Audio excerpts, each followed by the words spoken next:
Bom, gente, estava aqui dando uma olhada no nosso WhatsApp, né, que o Rodrigo vai colocar na tela aí agora, para você que ainda não nos adicionou, né, entre os seus contatos.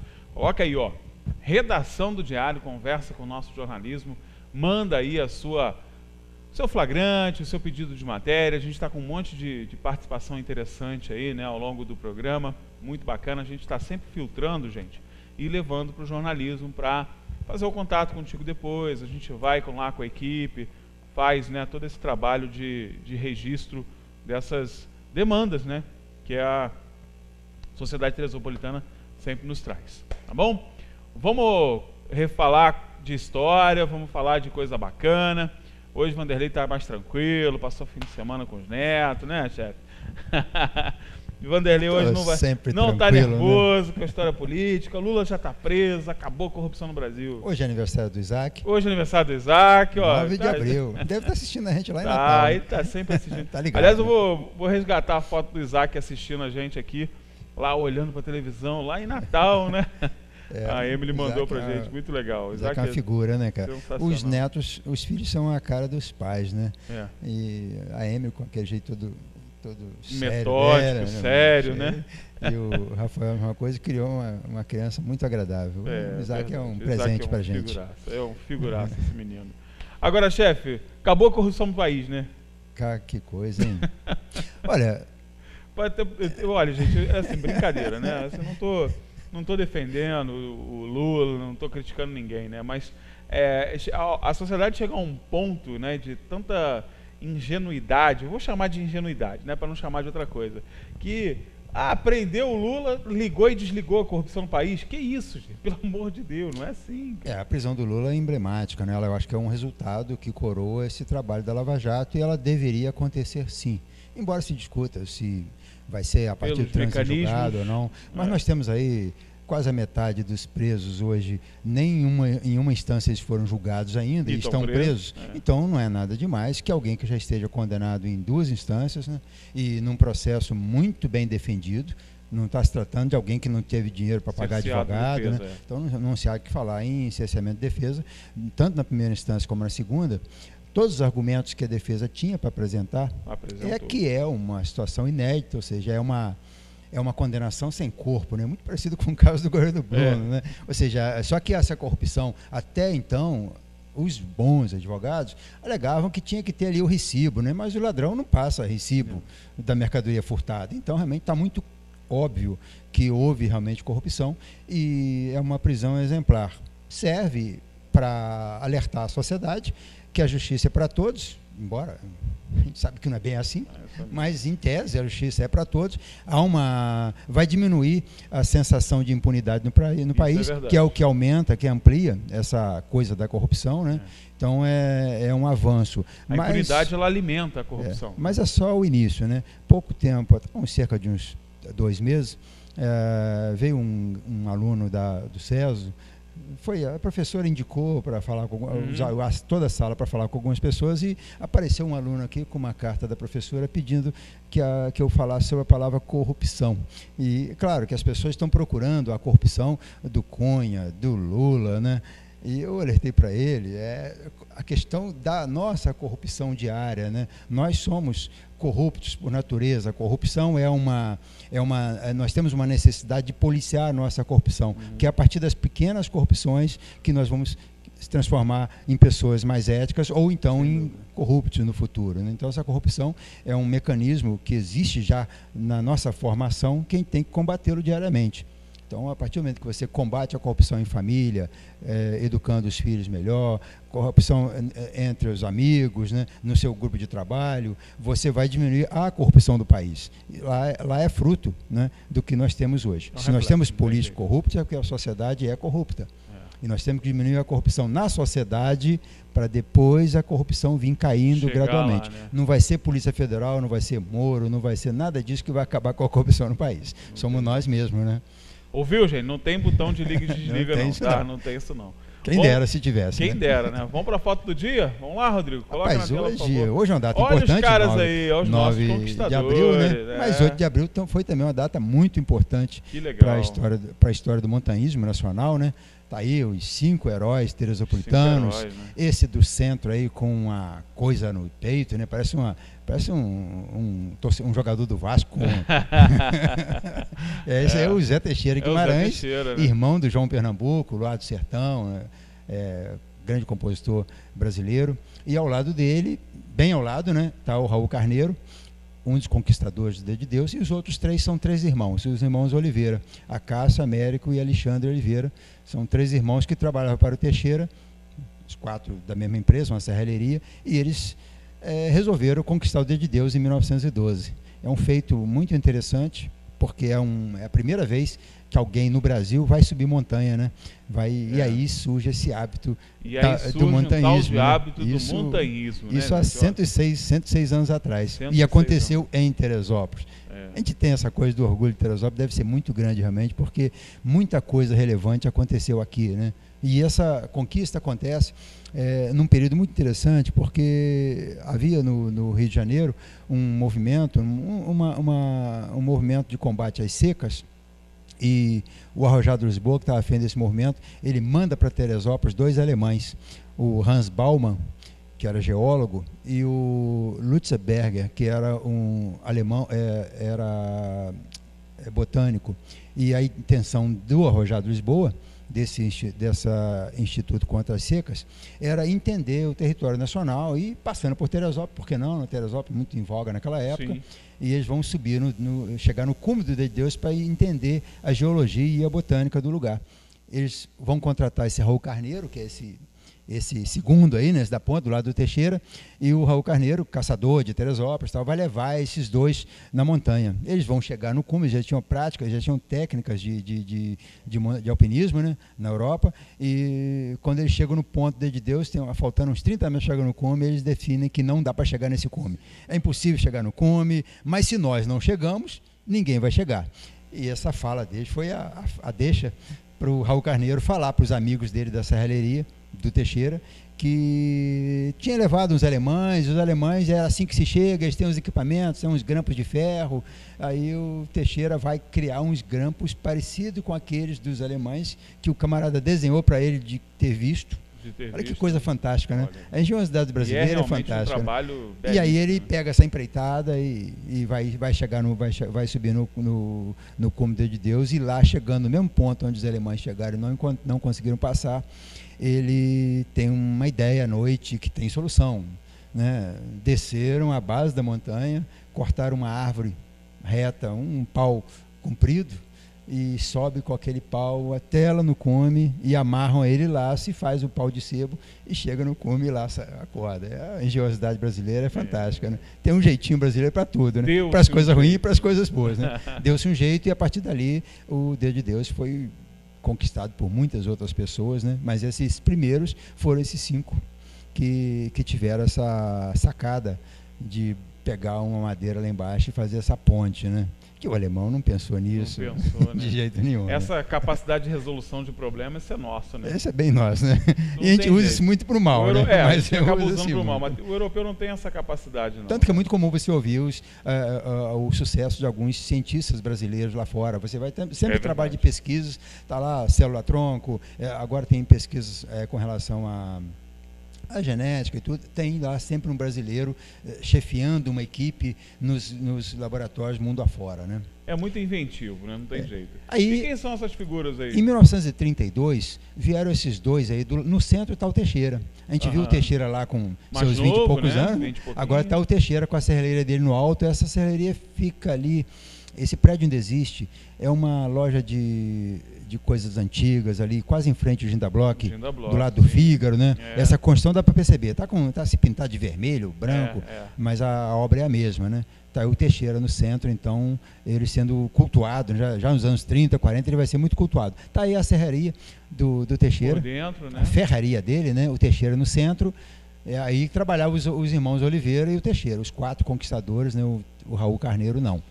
Acho que tem mais. Eu trouxe algumas imagens interessantes, porque isso, ao longo dos anos, né, foi muito importante para Teresópolis. Essa é uma imagem de 1940, tirada do cume de Deus, onde vai se perceber ali embaixo, à direita, o Soberbo, né? O Soberbo sem o trevo, ainda nada, com a né? estrada de ferro, né? Com a pedra pintada pelo Miguel Inácio em 1935. O Lago do Comari já existia, ou seja, a partir de 26, né? E a Serra dos Cavalos, a cidade praticamente com pouquíssimas casas, né? Só algumas casas no alto e a várzea. Década de 40, né? Década de 40, a cidade estava aí com seus 40, 50 mil habitantes formando, apenas né? ainda. A cidade estava bem no início, né? Vamos lá, vamos para a próxima, Rodrigo, por favor. Tá aí, eu falei do letreiro, né? Tá aí o letreiro do Miguel, né? Onde está esse cocuruto com um mirantezinho à esquerda? Era o mirante do Soberbo, que é um mirante doado pelo Henry Sloper, doou a cidade em 38. E lá em cima o letreiro, né? Que parece pequenininho na foto, mas ele tinha 400 metros quadrados. É o tamanho de um grande lote de terra, né? E pintar isso no paredão foi uma aventura de mais de um mês, de outro bando de malucos, né? De Teresópolis dos anos 30, né? Miguel Inácio, a turma dele. Hoje um tremendo crime ambiental, né? Já era nessa época. Naquela época já era crime. O Miguel só se livrou disso, porque o território ali era de Magé, né? O elefante espelha para Magé, que hoje espelha para Guapi, né? Então o prefeito de Magé na época criou um caso com ele, queria a indenização da família e tal, mas aqui ele era amigo do governador, né? O governador tinha casa em Teresópolis, e aí o governador resolveu essa parada para ele, não deu em nada não. E o letreiro se desfez naturalmente. Depois de uns 20 ou 30 anos, as letras foram apagando, né? Hoje não ninguém foi lá tirar, não? Nada, tá. O letreiro apagou, durou muito tempo. Bom, né? Quando o trem circulou pela última vez em 57, ainda dá para ver o letreiro, os sinais das letras, né? Mas o efeito do tempo foi fatal, né? E durou só esse tempo porque o Miguel era também muito engenhoso e ele, acima do letreiro, ele fez uma calha. Então ele furou a parede de fora a fora, mais de 50 metros, paredão de pedra, olha, furar 50 metros em linha na pedra. Doido, e aí ele prende ali uns ferros e fez uma base de concreto para fazer a pingadeira da água e não molhar as letras, para não escorrer a água. Então, por isso, esse letreiro durou mais de 20 anos, quase 30 anos, durou bem, né? Então foi uma coisa muito interessante. Na época se falava muito, não tinha como você subir a serra sem olhar o letreiro do Miguel. Muito visual, né? Tem seu tempo, né? Tá aí. Esse é o mirante, né? Interessante esse mirante, né, do Sloper, né? A foto anterior mostra o dedo de Deus, claro. Muito lindo, Deus né? conquistado em 8 de abril de 1912. Você vê tipo um coreto, né? E o coreto, né? Esse coreto ele ficava numa parte elevada, mais alta, né? E quando fizeram o trevo do Soberbo, desmancharam a linha de trem, né? Né? Aplanaram tudo isso, criou aquela praça enorme, onde tem ali hoje a divisão de turismo, o trevo, aquela área do pastel, toda aquela região ali era um cucuruto de terra, onde em cima passava o trem e embaixo passava a estrada de rodagem que já havia, início da estrada de rodagem. Né? Era uma coisa linda, né? Essa imagem é muito interessante, é um cartão postal de 1912, que me definiu, me ajudou a achar os alemães. Porque todo mundo falava. Tem uma seta aí, né? Tem uma seta e está escrito ali, né? A este pico subiram há 4 dias 2 alpinistas. Olha que coisa interessante, né? Subiram há 4 dias 2 alpinistas. O cartão postal é circulado de 19 de março. Então, 4 dias, 15 de março. Foi só chegar nos jornais da época, nos bancos, e achar a notícia, porque não ia acontecer, não ia 2 alemães subir no cume de Deus e sem virar um registro no Rio, né? Muito legal. Então, aliás, na imprensa nessa época, 1911, 1900 até 1915, mais ou menos, quando alguém, um industrial, um comerciante do Rio, um ministro, um desembargador, vinha passar fim de semana em Teresópolis, o jornal dava notícia, como notícia social, né? Vai passar 3 dias em Teresópolis, né? Era um comum registro. Então, aí nós encontramos o Baumann e o Lutzeberg nessa data aí. E mais à frente você vai encontrar outras conquistas dele, né? O Baumann vai virar um geólogo muito importante, vai descobrir várias coisas no Brasil, e o Lutzeberg vai para o Ceará, vai promover lá a descoberta de várias espécies na botânica, né? Então você tem a sua importância. Essa aí é uma foto, né? A gente fala do dedo de Deus, né? E não percebe que é uma mão de Deus, né? O dedo de Deus está aí, o dedo de Deus é o indicador, que é essa pedra maior, o polegar está à ponta, a gente passa por ele quando vai subir o dedo de Deus, e você tem os outros 3 dedos, né? Tá lá o Mindinho, que é o maior dedo, a maior pedra É o a maior Mindinho. pedra do Mindinho, né? É verdade. Você vai É ver que ela pela visualização você ela vai ver parece ela pequena, descalavrada, né? dedo Nossa Ela é Senhora, né? Então essa vista aí você consegue do Peixe, que é a segunda montanha, né? Muito A montanha interessante próxima essa de Deus. Muito interessante, é uma foto do Muito Elton legal mesmo. Elton e Marcelinho fotografaram bem essa pedra aí, que a gente já teve algumas vezes no Peixe. O Peixe é uma montanha muito bacana de ir. A gente fez essa imagem, a gente foi feliz de pegar essa imagem, o primeiro plano, os dedos do dedo da mão de Deus e lá no final o escalavrado. Muito legal, muito bacana, né? Essa aí é a famosa missa, né, lá em cima. De 1945, a missa campal. A missa pelo fim da guerra, né? É, verdade. E uma missa com 20 e poucas pessoas, com mesa, com todo o levaram paramento, tudo. né? Foi uma aventura. Essa missa foi outra aventura, né? Porque 20 e poucas pessoas, 23 pessoas subirem ao dedo, né? E realizar essa missa com um padre mesmo, Padre Ottoni de Sapucaia, que veio a Teresópolis para isso, né? E todo o pessoal ali, com fogos para soltar, com toda aquela... E foi uma missa interessante. Isso aconteceu no dia 29 de junho de 1945. A guerra acabou em maio, né? Então eles vão fazer essa missa. E essa missa é uma promessa, ocorrida um ano antes, quando os brasileiros vão para a guerra, e eles sobem lá para fazer uma oração. Vai os brasileiros para a guerra e os colegas deles vão subir na montanha. Eles passaram um perrengue tão grande na montanha que eles resolveram fazer a promessa da missa por eles, se eles se salvassem, e pelos brasileiros da guerra. Então eles voltam lá quando acaba a guerra e fazem essa missa, né? Agora, como o dedo de Deus, a gente fala como dedo de Deus, é muito difícil de ir, né? Tá aí esse grupo de crianças aí, tá o Miguel, esse é o Miguel, esse cara alto aí é o Edmundo Montanha. Essa menina aí, de 14 anos, do lado do Miguel, é a Lília Montanha. Lília Montanha, é verdade. Aí tem umas 10 crianças aí nesse grupo aí, né? O Miguel é um cara meio sem juízo, né? Ele não... Imagina... Levou essa criançada toda, né? Igual a gente pega aí, hoje, seria chamar alguém para ir jogar um videogame na casa do vizinho, né? Ele levar o pessoal pra Ele montanha. pegou as crianças, então teve criança que o pai não sabia que estava indo na montanha, então juntou essa criançada, foi montanha acima. Isso aconteceu em 57. O Miguel leva e a Lília Montanha comemora muito. A Lília Montanha está aí com seus 83, 84 anos, está em Niterói, né? Está aí Dona Lília, a primeira mulher de Teresópolis a subir o dedo de Deus. Né? A primeira mulher de teresopolitana a subir o dedo de Deus. É uma marca muito interessante para ela, né? Dona Lília aí. A primeira mulher, está aí, mais 2 crianças daquele grupo lá daquele grupo, né, de crianças. Essa criança na frente aí tinha 10 anos na época. Interessante você... E aí a Luzia Caraciolo, né, que foi a primeira mulher brasileira a subir o cume. Logo depois da Reconquista, em 33, porque de 12 até 33, o dedo ficou meio que... Não é qualquer que sobe, não. É só mesmo os mais ousados, né? Mas em 32 foi colocada a escadinha. Aquela escadinha que a gente sobe nela, né? Então aí qualquer um vai lá. Mais ou menos, né? Qualquer um mais ou menos, não é tão fácil assim não. Qualquer pessoa que tem condição de subir a montanha chega no cume do dedo, né? Legal. Tá aí, essa fotografia é recente. Né? É verdade. Nos 50 anos da conquista. Da subida das crianças, um grupo de crianças de São Paulo espelhando aquelas crianças lá da época da Lília Montanha, do Miguel. Eles vêm a Teresópolis em excursão, fazem treinamento, pegam guias locais e vão chegar no cume do Dedo de Deus em 2009. Muito legal, muito bacana. Interessante.